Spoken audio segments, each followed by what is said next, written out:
Hey everybody, welcome to the White Knuckle Podcast, powered by OZONICS. Undetectable, undeniable.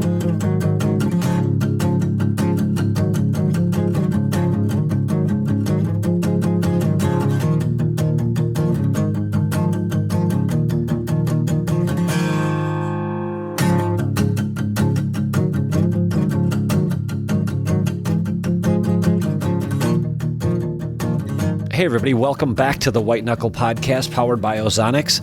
Today we're going to be switching things up a little bit. We're going to be talking about trail cameras for the entire month of July. We will have a few bonus episodes mixed in there from our sponsors, etc. But by and large, our focus for the month ahead is going to be on trail cameras. If you're anything like the White Knuckle team, all of you have probably dusted the cover off of the trail camera box and dug them out. Went to wherever and got $100 worth of batteries and plugged them in and have probably got them going and snapping some good pictures already. So we'll get the show started here in just a second. Before I do that, I just want to say congratulations to Timothy Hurley from Montana. Congratulations, Timothy, on winning your HR 300 and a dry wash bag. Let us know how everything worked out when you smoked that monster this fall. And before we get too far in the show, I just want to thank again OZONICS for partnering with us in this endeavor. Without them, certainly this wouldn't be possible. So I hope all of you express your gratitude to them for giving you the opportunity to win this stuff. So we're going to do the same thing again next month. I don't know that it's going to be a 300 and a dry wash bag, but it'll definitely be a significant package, as I promised way back in the first part of June. With that, happy 4th of July to everyone. We're going to release this episode on the 3rd of July, so happy 4th of July to everyone, and have a safe holiday and have a great week. And one more thing, God bless America. Now, here's the show. Well, hey, everybody, welcome back to the White Knuckle Podcast. Today I have with me, of course, Todd Pringnitz over there in Iowa, and joining us on Skype is Mr. Dave Skinner. Dave is a pro staffer for Spartan Cameras, and today we're going to talk a little bit about trail cameras, a little bit about hunting, and I guess a little bit about everything. How are you guys doing today? Doing good, Jason. How are you, buddy? Doing well. I'm doing rad, man. I'm sunburnt to a crisp from sitting on the old wheeler the last couple days, but I'm not going to complain about that. Did you say you're doing rad? Yeah, absolutely. Yeah. What in the hell is rad? You've never heard the word... Don't skateboarders? Yeah, but I mean, don't skateboarders do that, dude? Dude. Welcome back, 1989. I know. I was just going to say, hey, are we back in a week before graduation? Oh, all right. All right, that's my shot at Todd for the day. He'll get me back later. So, Dave, tell us a little bit about what it is that you do on a daily basis and then what it is that you do for Spartan Camera. Just give us a little bit of background. Man, I am my bread-winning job. I'm a land specialist for whitetail properties. That's just a fancy term for I'm a real estate agent, but I sell dirt and not houses. And I've been doing that now. Actually, I think this week or next will be my 5th anniversary with them. And it's been a pretty dang awesome ride. I get to do what everybody else says is a dream job until I have weekends like I had this weekend and days like I had yesterday. But we'll get into that later. It always looks fancy on the Facebook post, though, right? Oh yeah, man. Yeah. Pretty sunset pictures, and nice, pretty green food plots and big bucks. That's the stuff we talk about in public. But I do a lot of stuff. I do some consulting on the side as far as land management stuff, mainly for clients. People that are buying or selling land through me. But I do some private stuff outside of that as well. Nothing large scale. And then I do some stuff with Spartan Camera. I'm their pro staff manager. I handle some of their social media stuff. I've been doing that for a little while now, I guess. Started doing it officially about this time last year, and that's going awesome. It was a product I'd been using for a long time and felt strongly about. And then last year they approached me and asked to pay me, and I thought, sure, why not? I'll do that. So, so that's where I'm at now. Cool. Fantastic. Now, If memory serves me correctly, I remember reading somewhere at some point, or maybe you told me, you also are somehow accredited with the QDMA. Is that correct? Well, yes, I am. They have part of their what is the word I'm looking for? Part of what they do is a certification process, or program rather. It's called the Deer Steward program, and there's 3 levels to that Deer Steward certification. And years ago, I started it, and I've got all the qualifications to be a Deer Steward level 3, but I just haven't submitted the application yet. But I'm a level 2 Deer Steward, as are a lot of whitetail properties agents, and it's just it's a I don't want to call it a master's degree in deer biology by any means, but it is, without going to college and getting a degree, I don't know that you'll learn any more about deer management and deer biology.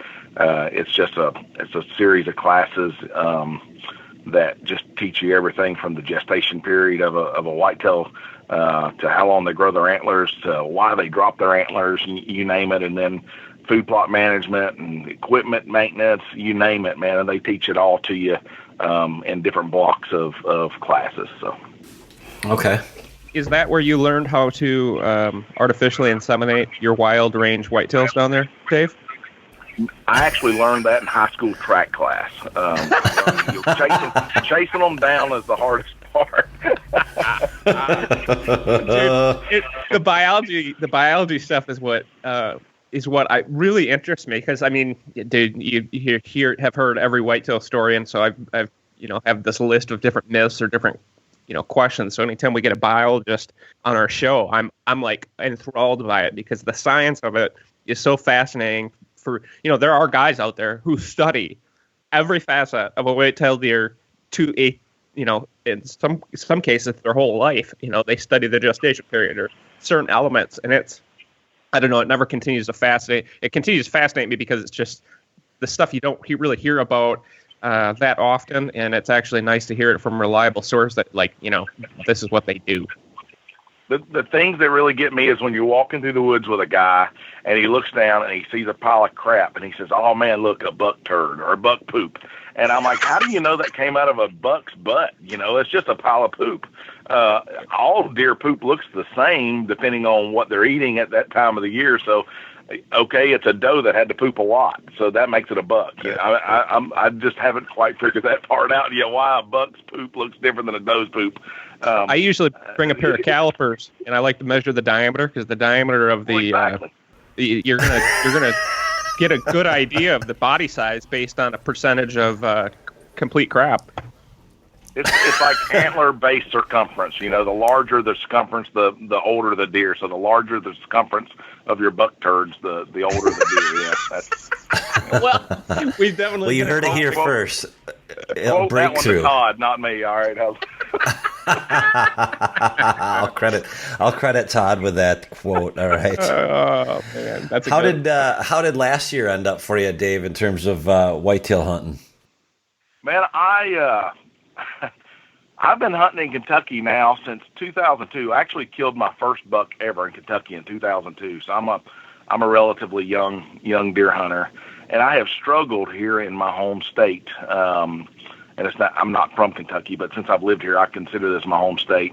I've struggled here. I've killed some big deer all over the Midwest, and I've struggled here. And killed a really nice deer several years ago, and I'd gone 2 or 3 years dry without killing one. And I was hunting about 170-inch typical 12-pointer, and had him on camera for 4 years. He was 5.5 years old. It was time, it was the deer that I was after, and he just absolutely disappeared. We were doing some logging. He disappeared back in August, showed back up on November 3rd, I believe it was. I got one picture of him on a scrape in the middle of the night, so my hopes were there that he would be back. The more the rut got to kicking, that he would be back. And he was back on the neighbor's farm. He got shot the second day of rifle season. I was waiting on a wind to move in on him, and the neighbor sent me a picture. He says, "I think I just killed your big deer." Sometimes I think I share too much information, but anyway, he was right. He had killed my big deer. So I'll never forget. I was sitting in a stand, or in a box blind rather, rifle hunting. And the older I get, the more I enjoy rifle hunting. But anyway, I'm sitting in a blind, and I get that text message. It's about 10 o'clock in the morning, and I'm literally waiting on the deer to stop moving so that I can get out of my blind, because I can't afford to run all go cams. I've still got some traditional cameras as well, and I've got several of them on this property. And there's 2 deer that I was looking for in particular, about a 5-year-old 8-pointer, really big, gnarly, nasty kind of buck, and then about a 150-inch 10-pointer that I had missed just a few days prior, and with my bow. And anyway, I get that text message. I said, "Oh, the heck with it. I'm going to go ahead and check my cameras." Neither one of those deer had showed up since I'd missed the 10-pointer. And I thought, I've got another buck that was on my hit list but was pretty deep. And I had just gotten a GoCam picture of him like a day or two before, on a power line near a shooting house. I'm thinking, it's rifle season. I load all my stuff up in the truck. I call a buddy of mine to meet me at the farm to give me a hand to do a few little chores around the farm before I climbed up in the blind. And I had him drop me off at the base of the shooting house. And as he turns his truck around to leave, I've already carried all my stuff up in the blind, and I come down. Oh, he was going to bring me an SD card out of another camera so I could look at it while I was hunting. And we were doing this in the truck to keep from leaving scent, if that makes any sense. So anyway, he's sitting in the truck. I go back down to get the card, and he says, "Oh my God, look!" And 100 yards up the power line, then the direction we had just came from, is the buck that I'm hunting, standing there in broad daylight. And my rifle is up in the blind, and I'm thinking, you got to be flipping kidding me, dude. My season is just, I'm going to run out of shooters. You only have so many mature deer that you get to hunt in a year, and now they're all disappearing. And I'm thinking, this deer is going to be gone for the hills. I'll never see him again. Anyway, I go ahead and climb up in the blind, because there was a 5 or 6-year-old 7-pointer that I would have shot that had been coming here sporadically. I climb up in the shooting house. 2 hours later, that buck steps out of a 5-acre thicket, and I drop him in his tracks. The big 9-pointer that I was hunting. So kind of anticlimactic after you hear all the rest of the story up to it. But yeah, I had a great season. I mean, I killed a big mature buck. Didn't score a whole lot. I think he was mid 130s, but he was 5.5 years old, and mature. That's what I was looking for. So yeah. Well, awesome, man. Hey, where are you from originally, Dave? South Carolina, land of the giants. Okay. So, but Kentucky's got a heck of a lot better hunting than South Carolina, I would imagine. Oh my gosh, dude. I didn't grow up a deer hunter, but deer hunting is it's ingrained in people in South Carolina. They have a different mentality. The culture of deer hunting is different. It's about how many bucks you can kill in a season. There's no limit on them. Actually, I think they may have gone to like a 5-buck limit or something. I don't know. I don't follow the regulations down there, but their mentality is totally different. They would rather shoot 5 spikes than 1 doe. So their mentality, and it's getting better. What's really crazy about that is the QDMA was born in South Carolina. It was originated in South Carolina. As a matter of fact, it was a state organization in South Carolina before it went national. And it's really crazy. It just goes to show you how cultural differences can be so hard to break into. But it's getting better. They're killing bigger deer in South Carolina. I'm starting to see pictures of 140s, 150s coming from down there, and people are managing their property, but on a statewide level, it's pretty harsh. They have some stupid rules, man. Like you get a limited number of doe tags. And there's certain days of the season you can kill a doe. They call them doe days. I remember growing up, kids that hunted talked about Monday is a doe day, or I'm like, what does that mean? Even back then, it didn't make sense to me. But anyway, so it's a lot different. I never hunted in South Carolina. I killed 1 deer down there several years ago when hunting with a buddy of mine. But I cut my teeth hunting in Kansas. That's where I first started.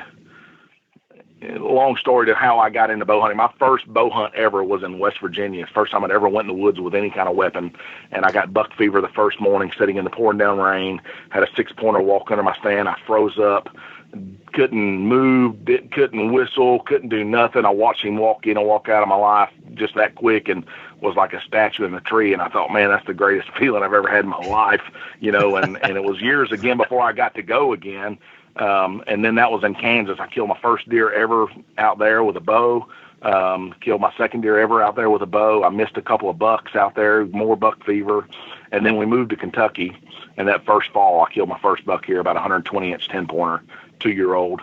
Kind of deer now that I want to punch somebody in the throat if they shoot, you know. But at the time, I remember loading him up in my truck and taking him around and showing him off. Man, I was as proud as a kid with a new toy. And everybody was talking about, oh man, look, what a giant deer. And I look back now and I think, man, I was proud, and I would be proud if that happened over again today. It was my first buck. I'd be proud again. So I don't want to discount someone's accomplishment, you know, but now I wouldn't have shot that deer, if that makes sense. So yeah, we all start someplace, man. I'll tell you, that's there's nothing wrong with anybody shooting, and that's what it's hard when we're at the level that we are, or at least myself, and I think Jason's in the same category, where you kind of have to take a step back sometimes and think to yourself, you know, there's a lot of people out there that consider, you know, a 130-inch deer a heck of a trophy, and we don't by any means mean to sound like snobs or anything like that. It's just we've been fortunate enough to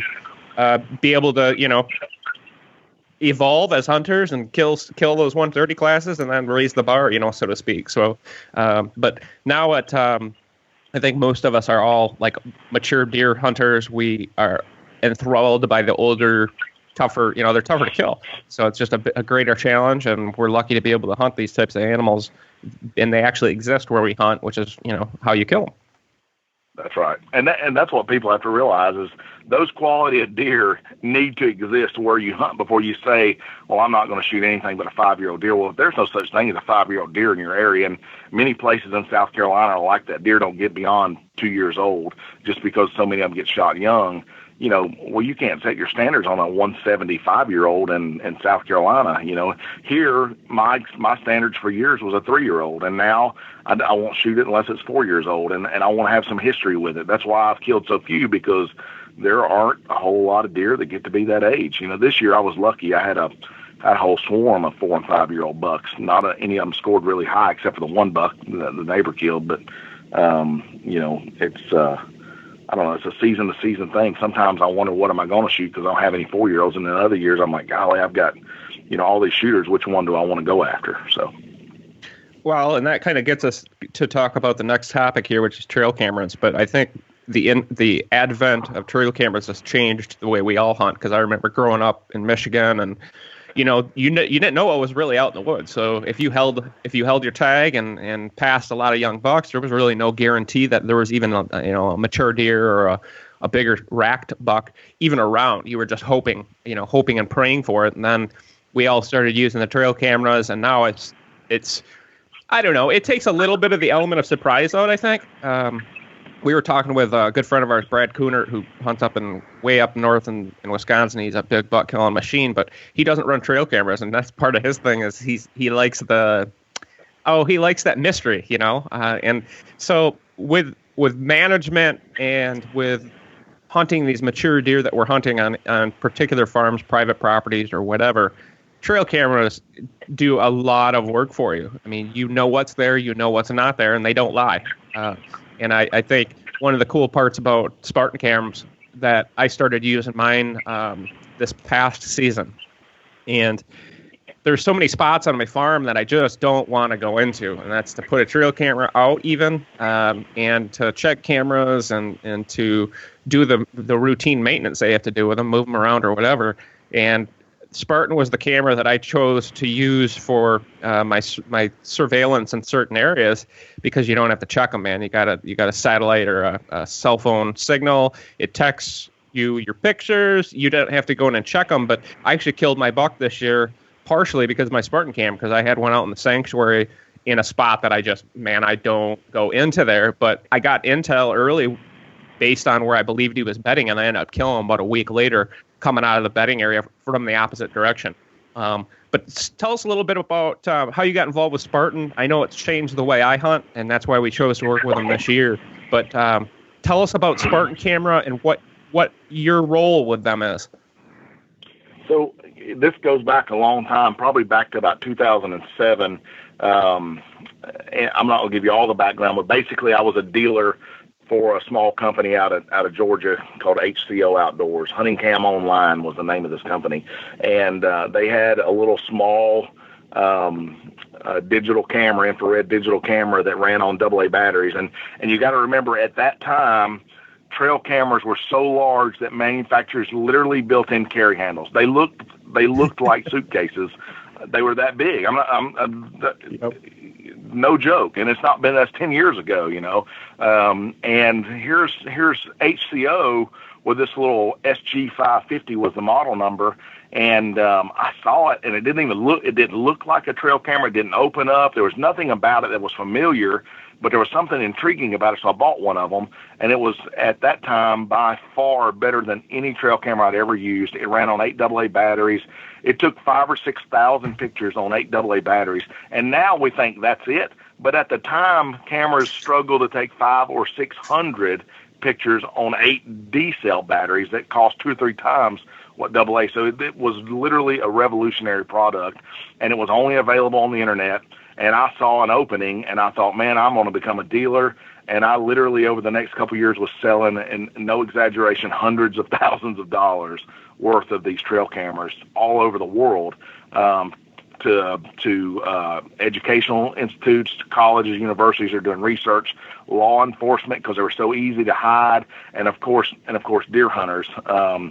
And it was a big deal. And so I was, you know, I'm not going to say I was a big deal, but I was making some money for HCO at the time. And fast forward a little bit, I ended up getting hired as a result of that performance by another competitor, and worked for them for about 3 years, and have seen that company grow into a national name. And I eventually left there and went to work for Whitetail Properties, but I still maintained a little bit. And you got to realize by now, technology's caught up. Everybody's got these little small AA cameras. Everybody's, you know, their technology has been, you know, advanced to the point that they're kind of equal. And Cabela's and Bass Pro and all those big names are selling these little compact cameras. So my business took a tank, big time. So I'm still peddling a few. There's some diehards that love those cameras. And once I left this other company, I'm not going to name them, but this other competitor, HCO reached out to me, and they wanted me to be an independent sales rep or traveling sales. I'm like, I'm not interested at all, man. I'm going to sell land. And they kind of kept after me. And they had really gone a bunch of different directions with different brands and different names. And it was really kind of sporadic, a shotgun blast effect.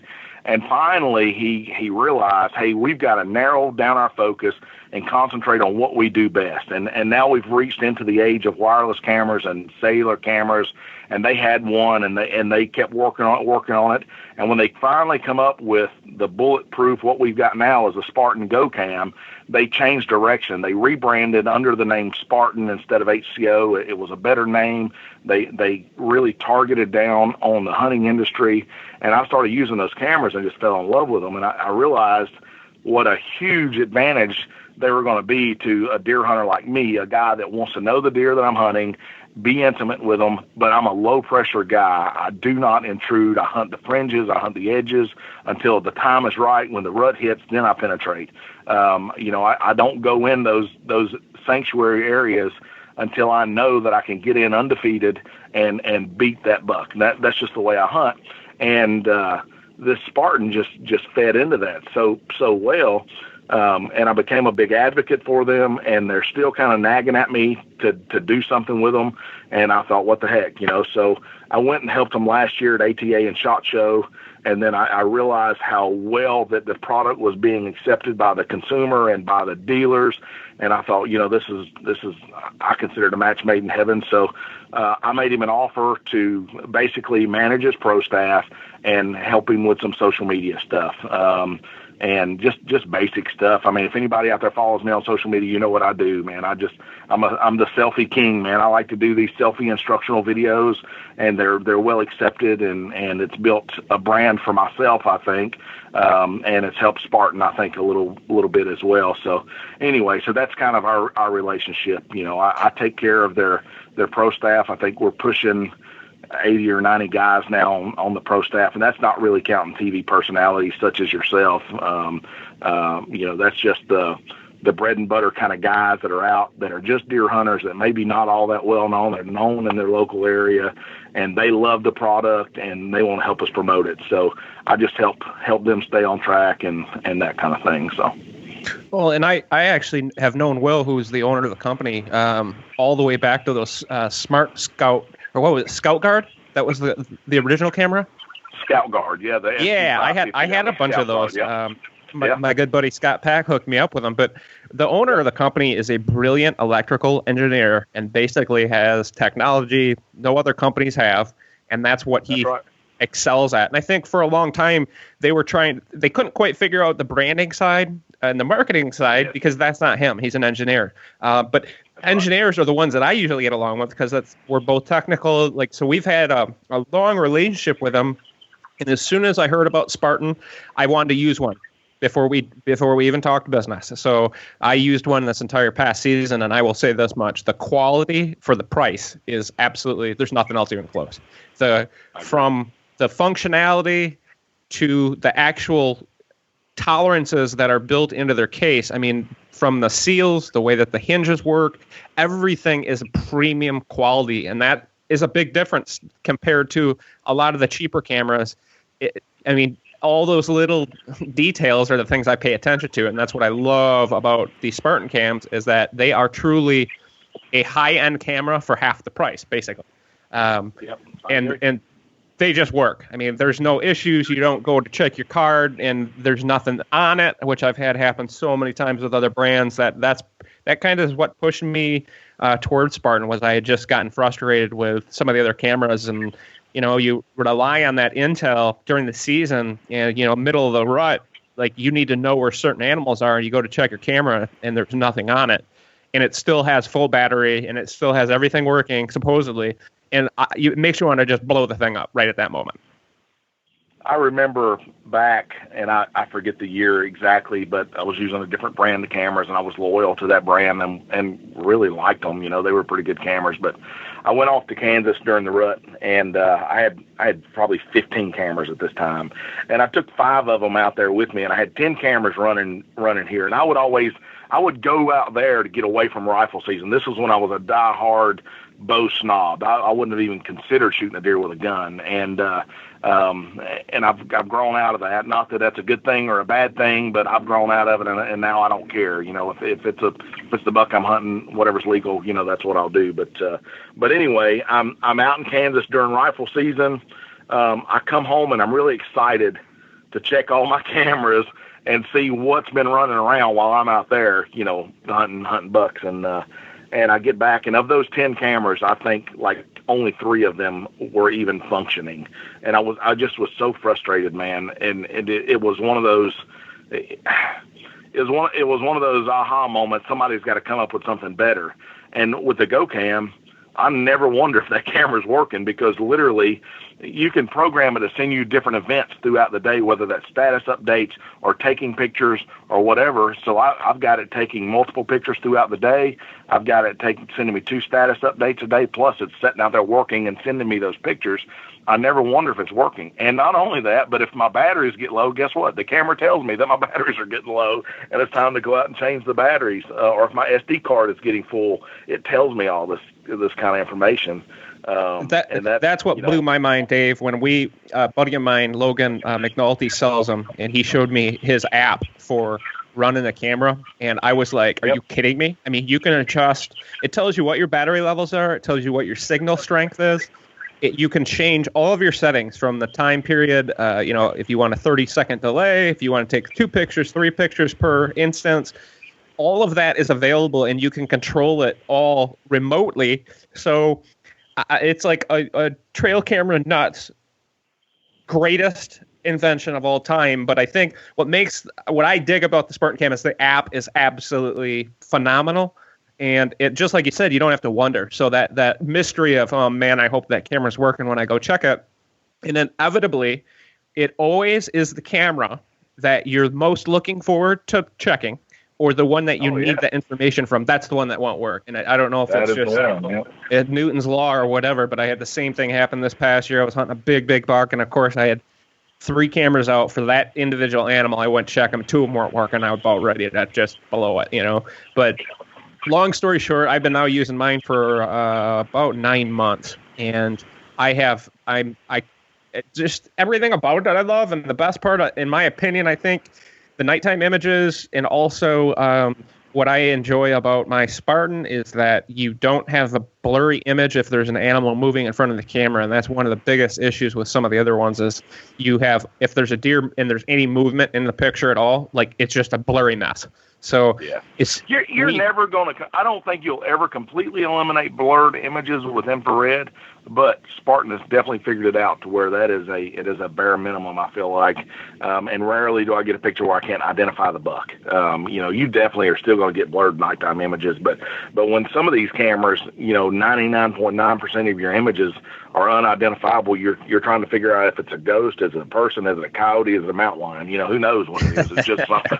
Well, I think it's fair to say that there's some things in trail cameras, short of some revolutionary discovery in terms of technology, that are just never going to change. There's always going to be that situation where movement triggers the camera when nothing's there. And there's always going to be blurry nighttime pictures, I think. But it's fair to say that you're a trail camera expert, I think. And in being a trail camera expert, I would assume that you know how to use them all very well. But more important to me than that, as long as we've got you on here and we can abuse your knowledge a little bit, what would you say is, to you, the most important facet of using a trail camera? Man, just inventory, man. Knowing, if I'm answering the right question, I think I understand. The single thing that I get the most from trail cameras has always been inventory. Just knowing what is there for me to hunt.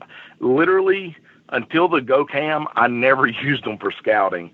And I don't call inventorying the deer that are there scouting. To me, that's just, it's just another piece of the puzzle, but it really wasn't scouting. It wasn't telling me when to hunt, where to hunt, how to hunt. Because when you're looking through millions of pictures, I don't have time to sit down and evaluate, okay, he's coming from the east on camera A, and he's approaching camera B 30 minutes later from the west, so that means I need to be 300 yards up.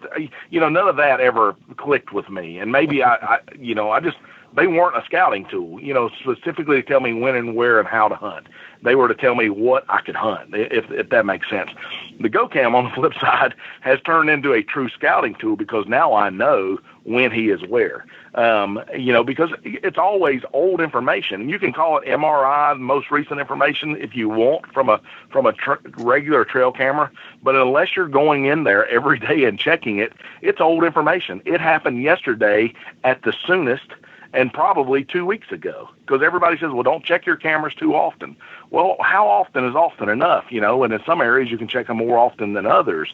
And in these areas that I am hunting a buck during the rut, which is when I like to hunt, I'm not a velvet buck hunter here in September. I do it, but I've never been successful at it. And, it's one of those things where I just don't enjoy it like I do that November time in the woods, and knowing when he is where in November is key.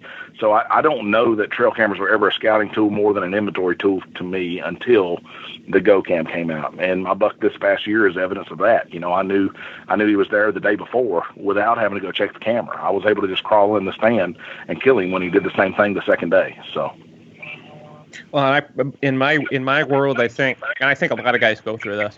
When you first start using trail cameras, you go through a phase where you're like hunting for images. You want to get trail camera pictures of every deer, and you want to get 1,000 of every buck. Yeah. And so you're out checking and moving your cameras around all summer long, trying to get the velvet pictures, all this. Now, just like you, Dave, I use mine for inventory, and then during hunting season, I really do not check them that often because I rely more on my past history in an area, knowing that buck isn't going to go anywhere and that he's still around.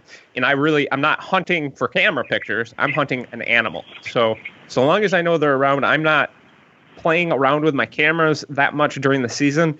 And I think a lot of the areas that I used to put cameras in, I no longer do. I was, again, hunting for those pictures, so I was putting them in more and more sensitive areas over trails and things like that.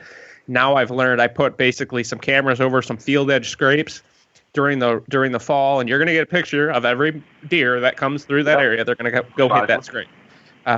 It doesn't matter if you have 5 cameras, you're going to get 5 different pictures of the same buck. And again, like you said, I'm not looking at the picture and like looking at the date and the time and the wind. And I have buddies who are into it like that. They're freaking crazy, and they literally keep an inventory of all their pictures. And I, same thing with you during the season. I hardly have time to look through all my pictures, let alone save individual ones and like mark them and all that fun stuff. So for me, it's more of just a tool that allows me to know what deer are in the area. But again, now the Spartan Cam came out. And so now you got at least a month where you can put a camera in and not have to worry about touching it, checking it, anything. So now I've started just in this last season, I had one Spartan Cam and I was running, I don't know, probably 15 other trail cameras. And that's what I think a lot of people, when you start talking about this technology, this isn't something where you need to get rid of all your trail cameras and buy, 15 wireless cameras. No, that's exactly right. It's just another tool in the tool belt, and kind of like tree stands or anything like that. You buy one, you start with one, and eventually you'll start adding them to your mix just as a great tool. But everybody's got those spots that you want to know what's going on, but you're just it's an area you just should stay out of. And to me, that's what makes this the ultimate tool. You can be hunting 2 spots at once. The camera's hunting in one area, you're hunting in a different area, and so you can use it. And then what I started doing this season is, as I basically tested one area where I had my camera out, and I knew what was in that area, if there's not a hit list buck that I'm going for in that area, then I moved it, and I would put it into a different location. So throughout the season, it's not like you're never going to, check the camera and move it or anything. The beauty of it is you don't have to go and make 2 trips, because generally you have to go check a trail camera. You're going to pull a card, bring it back into your office or wherever, look at what's on the card, and then you realize, crap, there's nothing there. Now you got to make another trip to move it or check it or do whatever. Yeah. Or if it's not taking pictures, you don't find that out until you're actually back in your office, back at your house, and then you got a camera that's not functioning out in the field, and so now you got to make another trip in, which each trip is two trips in, actually. You got to go in and you got to come out. So that's putting your scent down twice. It's either driving your truck, your ATV, or whatever, and that's how I really associate pressure on my farm is how many trips in those areas have you had to make throughout the season, at what regularity. And I'll tell you, if I put one scent line in and come back out, I know that's going to tell the deer that I've been there, and I want to eliminate that as much as humanly possible. Yeah. So you mentioned a good thing, a really important thing there. Several of the biggest deer that I've killed were killed the first time a stand was literally, other than hanging the stand in the summertime, it was killed the first time that stand was ever set. My buck this past year, that was the first time that stand had been set all year long. And to me, that's important. And even then, I was cautious about the way we went in. We were going in there checking cameras in a pickup truck. And I say that, it was the first time I was hunted. We would drive the truck up to the camera and drive it out. And again, I don't think those type of intrusions are as bad. But when it come to hunting season, there was a go cam there, so that I could monitor that area and know when it was time to go in. So there's, I'm just not that guy that's going to be going in all the time. I do want to say one thing though. Spartan is obviously known for the go cam, but we do make a traditional non-wireless trail camera that is basically the exact same quality and camera as the go cam. They retail for like $150. They're super good quality cameras, and a lot of cameras have built-in viewfinders. And if you will use those viewfinders as a hunter, you will eliminate a lot of what you just said, Todd. If you'll go in there, when you go in, the first thing I always do is turn that camera to setup. I check my battery level. I look to see that it took a picture of me when I walked up to it, and I look and see that it wasn't triggering on nothing, to make sure there's no limbs in front of it. So I have all that information before I leave that camera. In other words, if it needs batteries, I've got batteries in my pack. I have multiple cards with me because I always use the camera to take a picture before I leave, make sure that it will record a picture to that card before I leave. That way I eliminate problems for the next time, because cards, they get corrupted. They stop working. 9 times out of 10, when there's a problem with a trail camera, it is SD or battery related. 10 times out of 10, let me change that. 8 times out of 10, it's battery or SD card related. The other 9th time is user related. The 10th time is something wrong with the camera. Literally it's usually an error that could be fixed if you'll just take the time to check to see it's taking pictures, check your battery level, make sure that it'll record an image to the SD card before you walk away, and you'll eliminate 50% of your intrusion right there by doing that. So you said, what were the things again? Just so I can write them down here. I don't remember. That you make sure of before you leave a camera. So when I walk up to the camera, I'm referring to Spartan SR1, which is our basic trail camera that just takes pictures, video. Mm-hmm. I open the camera up, I put it in setup mode, and I press the play arrow. All right, and when you do that, it shows you the pictures on your LCD screen, and I make sure that it took a picture of me as I approached the camera. That's important. I want to know that it was working, as I always approach the camera from the front, give it time to take a picture, make sure it's recorded the picture, and then I want to see that picture is on there. Now, it may not have. My card may have been full. Usually I put my camera in overwrite so that once the card's full, it will overwrite the oldest picture, all right? Because now that information isn't nearly as valuable to me as the stuff that happened in the last couple of days. So I'd rather miss the old stuff than miss the new stuff. So I keep all my cameras in overwrite. So make sure it took a picture of me. If it didn't, I want to see that my card is full. I want to see that my battery level is sufficient. Once these cameras drop below, I think there's 3 battery bars. Once they drop below 2, I just change them, man. Batteries are cheap. If you shop around online, you can buy AA batteries for 25, 30 cents a piece, and it's not worth losing that information over, $2 worth of batteries. So just change the batteries out if it gets below 2 bars, and then I change the card out. All right, I've got a little camera pouch that is an old point-and-shoot camera bag. In the center, my empty cards go. On the outside pocket, my full cards go. It's as simple as that. I swap the card out. I turn the camera back to setup, and I press OK. And what that does is it triggers the camera. It's like a shutter button on the camera. It tells the camera, OK, take a picture.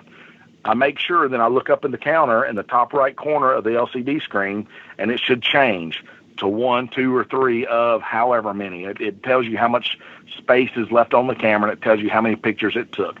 So if you've got the camera, all of my cameras are set to take 3 shots every time it triggers. If that's the case, it should record 1, 2, 3. You'll see it blink on the screen that it's recording. If that doesn't change from 4 zeros to 1, 2, or 3, then you know the camera's not recording to that SD card. I take that SD card out and I fling it as far as I can, and then I put another SD card in it, and I try it again. I want to get rid of that card so it doesn't get mixed in to my batch. I'll put it in my pocket or whatever, but I don't want to put it back in my pouch, so where I may go to the next camera and be in a hurry and forget to do that. And now I've got a card in the camera that won't function. I just threw away several cards the other day that just were corrupt and weren't working anymore. I don't know what happens to them, but maybe they get damaged or physically, or I don't know, but once in a while they'll just stop working. So at that point, once I see that it recorded images to that card, I will turn the camera on, close it up, and walk away from it. I'm done. And it literally, the whole process, it took me 2 minutes to tell you, but it takes me about 20 seconds to do all that. It really doesn't take that long once you figure it out and you've got a process. And that's my process that's been developed over years of using these cameras. And I would imagine any branded camera that has an LCD screen on it where you can view those images, you can do something very similar. It just won't be those exact guidelines, obviously, because that's a Spartan camera thing, that I just explained my process. So, yeah, that's like the smart man's journey of trail cameras. I'm on I have no time, and I'm scared to death of spending 1 second in a trail camera spot because I don't want to put human scent down. So I'm usually running between running two companies and trying to hunt and answering the phone and doing emails, I'm like always in a hurry. So I probably don't do due diligence as much as I probably should be. Well, again, if you'll just slow down while you're there and spend 20 or 30 seconds, it may eliminate all those second trips, because you get back and you realize, dang it, the camera didn't work. Dang it, the batteries are dead. Dang it, I didn't put a card back in the camera. I mean, there's just a mental checklist that I go through every single time to make sure that, because what that is that is what I've gone through from failing so many times over and over and over again. And used to, man, there was such a problem with SD card compatibility. It's not as bad now, but there were so many you'd have 5 cameras of the exact same brand. 3 of them would work with one card, the other 2 wouldn't, or vice versa. And man, it was just, it's so frustrating. Crazy. And, there's no telling how many good images I missed over the years.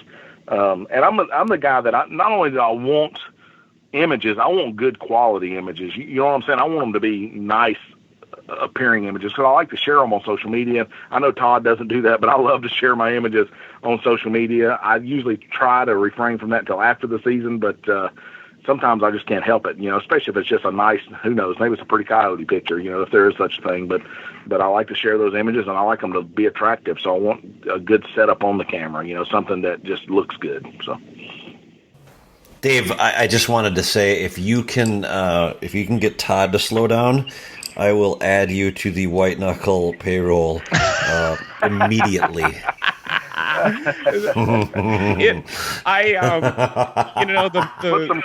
some Ritalin in his soda, man. What?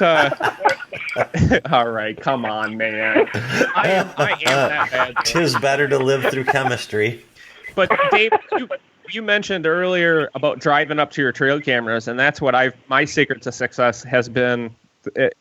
Almost every trail camera I'm running, I can either drive my truck right to and literally not even have to get out of my truck. I just roll the window down, and or my ATV. And the deer don't associate that with.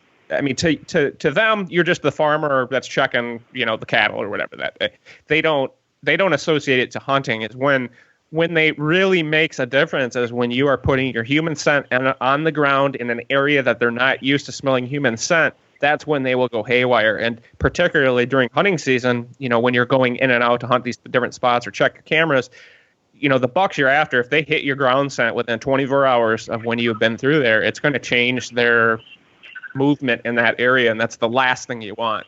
I have killed, just like what you said, first time in, like, it's almost 100% of my bucks have been killed either first time in or in a run and gun setup where you're just going in for the first time and you can completely catch them with their pants down. I mean, they have no idea that a human's been in there, and that's when you kill them. So that is such a huge deal. But I think that's probably the biggest mistake I think a lot of hunters use is they just get too aggressive with their trail camera positions. You're going to get pictures of any buck that's in your area. And if you're not getting pictures out on the food plots, if you're not getting pictures over mineral or over a corn pile or whatever, they're not there. So if you move the camera another 100 yards, it really ain't going to make any difference. You're going to get them out on those food plots. You're going to get them out on the field edges. And that's where I run my cameras 99% of the time. There's always an instance or a spot where you're going to put one, maybe over a scrape in the timber or something like that. But most generally, man, I do not put any of my regular cameras anywhere I can't drive to. But that is, again, where the Go Cam is unbelievable because you can kind of put it in a little bit riskier spot knowing that you're not going to check it. So it just gives you another tool for the toolbox. So the buck I was telling you earlier about that I hunted last year, I got a picture of him like on November 3rd. That was a Go Cam that had been in there for like 5 weeks whenever I got his picture. And I would have never gotten his picture because I would not have, I knew he was back in the area. I didn't get to hunt him because I only had one picture of him, but it renewed my excitement because he was there. At least I knew he passed through. And I would have never gotten that picture on a regular camera because I would have never put the camera in that spot because there's no way I was going to go into that spot and check a camera, if that makes sense. So with the Go Cam, I didn't need to go check it. That camera was there from like early October clear until mid-January before I went in there and actually removed that camera. I never hunted that spot. And you mentioned earlier how a Go Cam is, a month's time. Well, if you'll run an external battery, I've got 3 out right now with external batteries that have been out since January, without touching those cameras since then. So it is a set it and forget it if you will add an external power source. So you can go in there in July or August and set a camera up in a good spot, maybe on a scrape that come October is going to be active, and then you just walk away from it and you don't have to go back, and when he's back in that area. Or if you want to push and go in there in September. I got a lot of areas that don't have bucks in September, but come October, they'll be coming out my ears.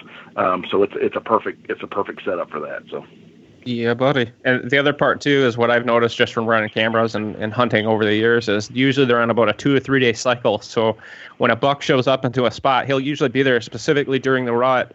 He'll work that area for 2 or 3 days and then seem to kind of move on to a different part of his area, of his range. Yep.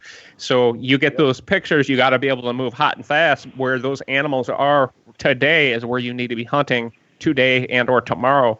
So, if you check cameras during the rut, my rule of thumb previously was basically I ignore, to a certain extent, you get a picture of a buck from last week in an area, I don't go hunt it. I'm anticipating that buck's already someplace else, or I know that those animal specific, core areas where they spend a lot of time. You can chase trail cameras or chase pictures all season long and never get caught up with a buck. So you got to kind of rely on your instinct. But again, that's where, having these cameras has been it's a blessing, man. It just gives you a little bit more peace of mind, at least on those specific hot spots. Go ahead. I just wanted to ask a question to, actually, I'll ask it to both of you. Is there, Dave, for you, is there a rule of thumb in terms of how many trail cameras you put on a certain amount of acreage? Because, I'm of the thought, only because I'm in sales, that more is better. Is there like a set number of cameras you do per acre, or is there a philosophy you have regarding that? And the No. same for...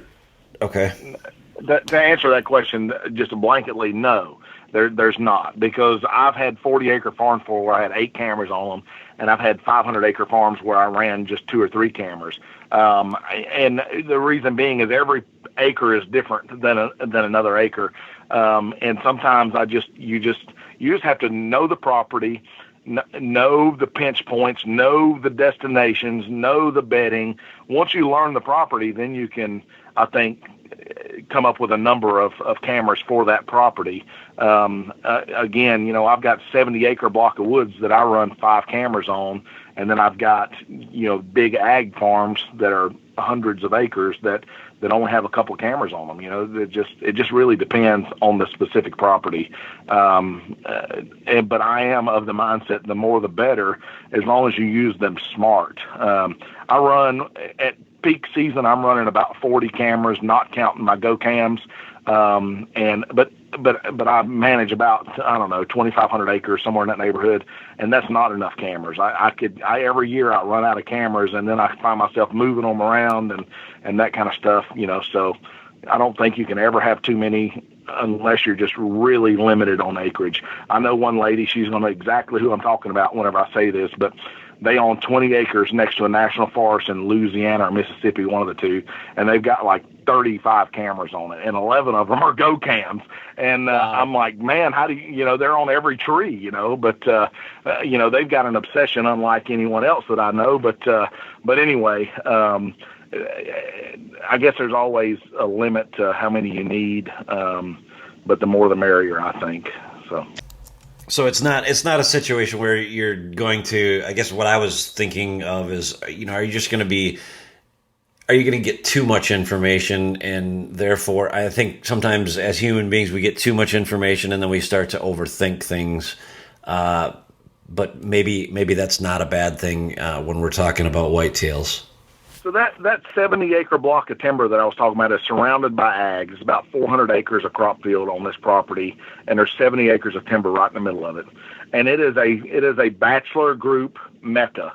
I've had as many as a dozen bucks in this, probably more than that, but a dozen identifiable, 2-year-old and up type deer.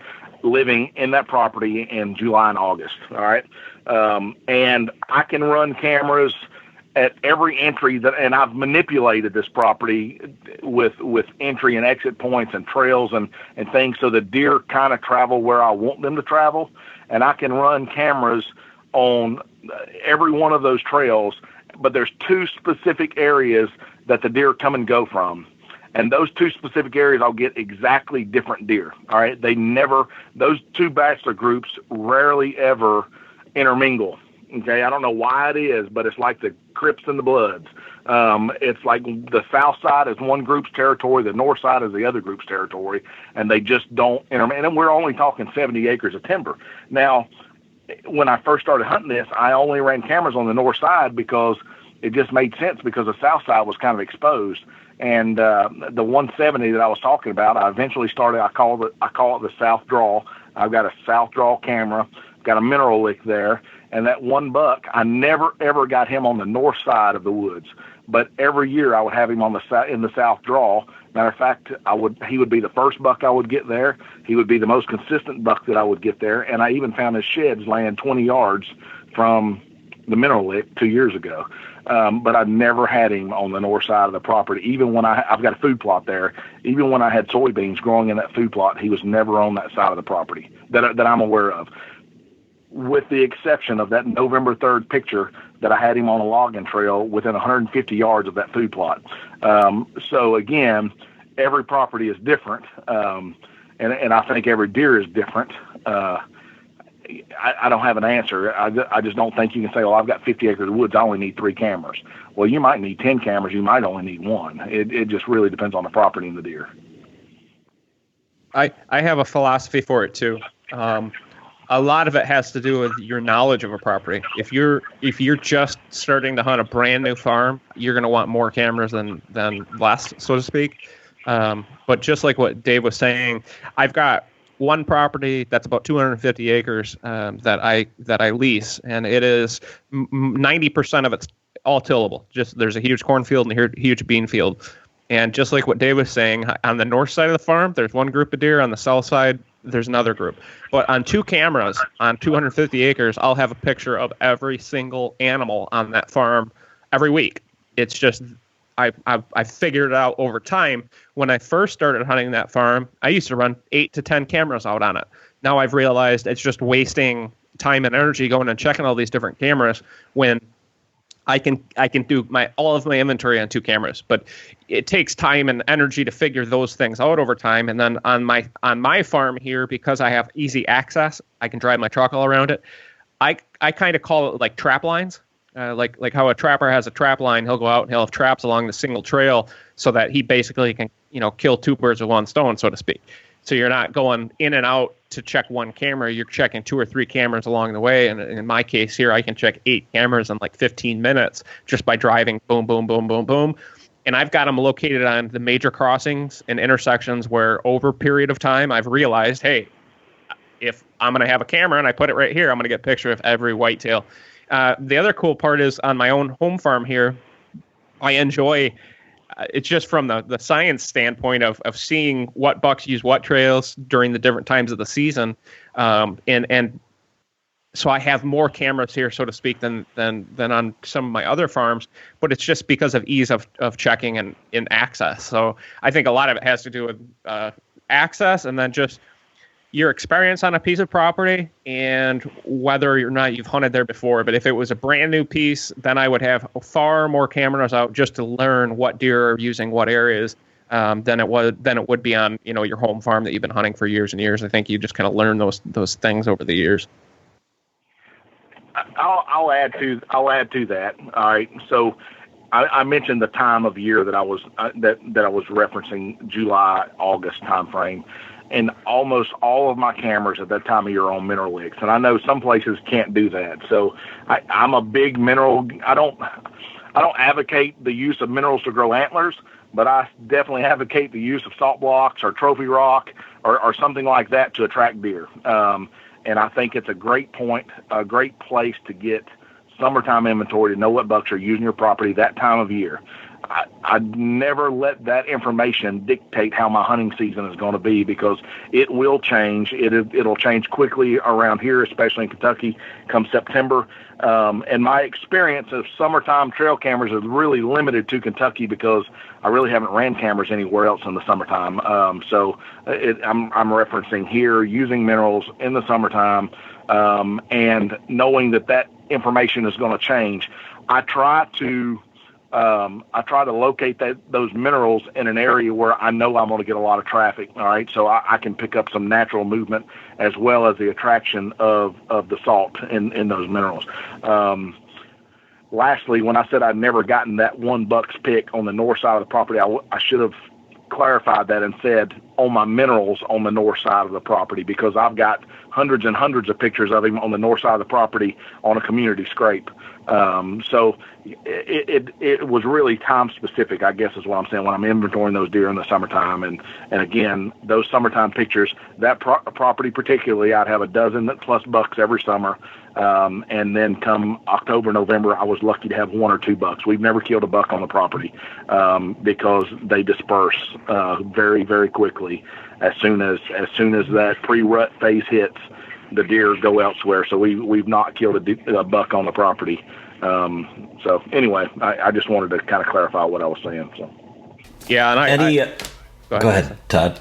No, go ahead. Oh no, I agree 100%. Summertime is just for fun, just to get velvet pictures, right. Whatever. Yep. It really. It all goes out the window, because come mid-October, that's when everything changes, and that's when what I've really started to do now, and this is like the most enjoyable part about hunting for me, is the manipulation factor of being able to try to control where and how deer come and go into areas, and specifically getting them in front of your cameras. So what I've really started to do is I focus on community scrapes, just like you said.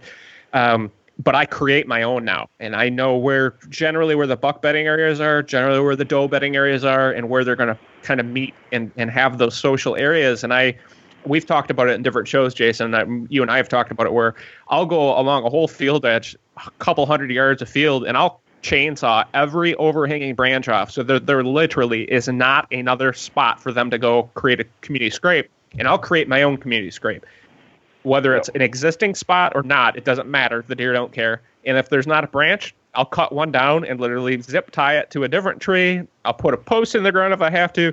But I literally will dictate where I want to have my camera, where I want that scrape to be, generally around access, so that I'm easily able to check that spot throughout the season. But that's something that I've been becoming more and more in tune with is if those community scrapes aren't where they need to be, just make one, and you can really dictate. But you can't expect to put a community scrape out in the middle of nowhere where no deer are active. You've got to put them in areas where it's a very social area, usually along a green food plot or along a tillable field or something like that, or on a logging road, something where a lot of deer are going to congregate and it's going to be very convenient for them to hit. But that's my number one thing is if you don't have them where you need them, create them. Exactly. Yep. Some of my most successful scrape sets have been scrapes that were never in existence before, and done exactly what you said. Eliminate the scrapes in areas that I can't put cams on, and then create that one. And what I've noticed is my unnatural movement manipulation created more natural movement in a different area. Does that make sense? In other words, deer trails literally shifted to target that scrape, because they use those leaking branches, whether people realize or not. Leaking branches are a 365-day event. They don't get used nearly as much as they do in October, November, December when the breeding phase goes on. But they're used all year long. I find fresh tracks in my scrapes all year long. And when they're really targeting one that sticks out like a sore thumb, that is it's noticeable all year long. Those bucks and does will come to that. They may just take a half a step over towards it, sniff it, and keep on walking. They may not lick it, but it's just one of those things that literally, once you get a good one going, it changes all the deer traffic in the area. And that's when I think to me, it's like getting, a Bass Pro card for Christmas. It's the greatest thing ever. Yep. Oh, that's awesome. I got, it's just, it's kind of the reward of, look what I did. Look, I made this wild animal do what I wanted it to without laying hands on it. It just, I don't know. That's what I enjoy about hunting, and I'm getting to the point to where I enjoy that manipulation almost as much as actually, the grand finale of pulling the trigger or squeezing a release. It's just, I don't know. That's where I get my satisfaction from. So. Well, before we let you go, as we're running out of time here, with respect to Spartan Camera, for anyone who's either just gotten one or is planning on getting one, what are some of the top 5 things that you would want someone to know about the Spartan camera, whether it's something technical, whether it's how to use a particular feature? What would you? And it doesn't have to be 5. Whatever you think is relevant. I'm gonna do one, and I maybe add to that. So, me and Todd both mentioned earlier the application. All right, the Go Wireless app is a bonus feature, not a bonus feature. It's an additional feature above and beyond what the GoCam does. The GoCam texts and emails pictures to you. All right, that's what it does. For $3 a month, you can pay for this app, pay for our server space, and the Go Wireless Premium is what it's called. So it is an additional thing that you pay for, which allows you to use that application. As a company, I don't think we've done a good job of really promoting that and how flippin' awesome it is. It is literally all it is a camera that texts and emails. That app opens up all the control in the world. It allows you to choose different size thumbnails that it's sending you. So you're sending a small compressed image when you email and text. All right, it's 640 by 480, which is about the size of an iPhone screen. When you zoom in on it, it starts getting pixelated. It's a good image when you look at it on the screen, but as soon as you zoom in on it, it starts getting pixelated. But you can choose to send a 12 something, I don't know. It's quite a bit larger image if you have the app. You can also choose to download an HD image or a full definition, full resolution image directly from the camera without going there. And those two things alone make it worth, it just sets it apart. The scheduled events that allows you to do, the app allows you to do by sending status updates and taking pictures periodically throughout the day. Again, another way that sets the camera apart from everybody else. So if you're using a GoCam currently today and you're only texting and emailing, you get 1 free premium credit when you purchase your camera. If you haven't used that yet, go to SpartanCamera.com and set that up. Try the app for a month. I promise it'll change if you love it now, you'd kill for it after you try the app. I promise you, it'll change your world. So that's the big thing. The second thing that really comes to do with just the way of thinking about cellular cameras. All right, if you can't use your cell phone somewhere, that doesn't necessarily mean the GoCam won't work, but you may have to get a GoCam that uses a different provider than your cell phone. So in other words, I have an AT&T cell phone. Last year I hunted out year before last I hunted out in Iowa. Well, AT&T is pretty much non-existent out there. You've got to have Verizon or US Cellular. Okay. So what I did is this was before the US Cellular camera come along. I bought a Verizon camera, sent it out there to my buddy. He put it up. So I was able to get GoCam pictures from Iowa to my AT&T phone. So it doesn't matter, in other words, what your phone carrier is. So just because your phone doesn't work in an area, see if another carrier works in the area, and then buy the camera specific to that carrier. They offer AT&T, Sprint, Verizon, US Cellular, and they're even working now on some other smaller, for instance, I don't know if I'm supposed to say this or not, but here in Kentucky, Bluegrass Cellular, I think we're really close to having a Bluegrass Cellular camera for the Kentucky guys. So understand how the cellular part works, I guess, and know that you have to have some sort of cell signal where you put the camera, and you have to have something to receive as well, whether that be email or data, some way to receive it on your phone or your computer or what have you. So those are the two biggie ones. Use Premium. It's God's gift from the trail cam gods and just understand how the cellular part works. You just need to have cell service where the camera's at. It could be a different carrier than what's on your phone. And I'm going to add one more huge factor. For anybody who's not technically proficient and not big on technology, I am one of those people. Jason can vouch for this. Anything that's new freaks me out, and I don't want to have to learn anything. I'm surprised I didn't have to drive to Iowa to set that thing up for you. Well, what I want to say is, I was intimidated by cell cameras for years because I just didn't want to. It's too much technical. I'd heard some horror stories from some other brands, which is what I was scared of. I set mine up in one day. Went to the Verizon store. I mean, it's so simple. Even I can do it, and I'm an idiot when it comes to anything technical, like any technology stuff, web, and like it's beyond me. So don't let that intimidate you. It's very simple, and you can get a hold of either myself, Dave, or Jason, even if you have any specific questions. We're free anytime to answer anything. But I'll tell you, it is so simple the way everything is set up. The app is absolutely amazing, just like Dave was talking about. I can't recommend it enough. And I've worked with some other people who use other services, and some of the stuff is just not good quality. But here, Verizon works great, and I've also noticed that pretty much so long as you have one signal bar, it'll send pictures without an issue. It will, and I want to add to a couple of things you said, Todd. One, you said you went to the Verizon store. I want everybody to know you don't have to do that. That's just the way Todd did it. If you'll go, when you buy your new GoCam, go to SpartanCamera.com. There are videos on there that walk you through the entire process of getting it up and running. You know, for us guys in the Midwest, and I've said it 100 times since I've gotten this, I've used brand X and Y in the past, and Dave, it just seems to me that the pictures are just so much more clear than what I've dealt with in the past.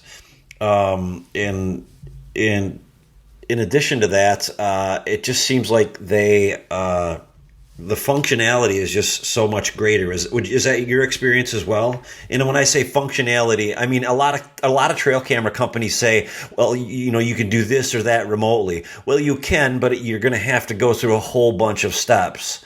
And with the Spartan camera, it seems like it's a whole lot easier and a whole lot more user-friendly, and therefore a lot more functional to me. That app has been in development for about 5 years, I believe, and they've never made any significant changes. They've been literally hashing out everything and making sure that it works. Now, there are still times that I get frustrated with it. It's like any other digital device. There are going to be times where it's not going to be 100%. But having used lots of other cellular cameras, there's nothing out there that functions as well. There's nothing out there that has the capability that I'm aware of. If there is, please somebody enlighten me. I don't believe anyone else has figured out the HD download. I don't think, literally it's a touch of a button. I will say this, and I'm going to just put this out there to everybody. A week and a half ago, Spartan changed servers. It was a needed change so that we can offer some much bigger things I can't go into right now, but it was something we had to do so that we can offer some really awesome things that are coming out soon, and I'll just leave it at that. So with that change, we have had some issues with, some of the functionality.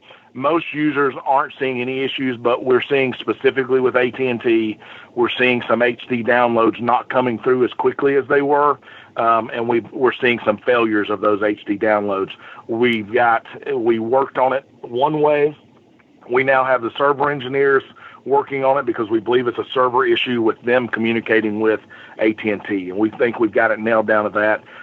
Hopefully Will doesn't shoot me for talking about this, but I'm the kind of guy that I think when you've got something going on, it needs to be put out there. It is definitely being worked on. I don't want to call it an overwhelming issue, but it is something that a few users are experiencing. So if you see chatter about it, that's what it is. But even still, even with that minor issue, it is light years above the competition. Let's just leave it at that. There's no one else out there that even comes close. So. Hey, Dave, thank you so much. We appreciate everything and all your help. And I will say this much in closing. We could have worked with a bunch of different camera companies, and we chose Spartan, and that's it. That's period. We wouldn't be using them if they weren't the best cameras. Again, with that app and a lot of the different features and just the fit and functionality, they're an awesome camera. And I won't use anything else. Buddy, I'm glad you're on board. Well, there you have it, our interview with Mr. Dave Skinner from Spartan Camera. As I said at the start of the podcast, we are going to be having a month-long series on trail cameras, how we use them, where we use them, what people find gets them the best results. We're going to talk to a few biologists that will tell us exactly how to do a trail camera survey and exactly what that accomplishes. So I hope you like this show. If you did, or if you didn't, please give us a review on iTunes, whether it's 1 or 5 stars. We greatly appreciate it. If you are on Stitcher, go ahead and give us a review there as well. Well, that's about all I've got for this week. Have a great 4th of July holiday and a great rest of your week. Jason out.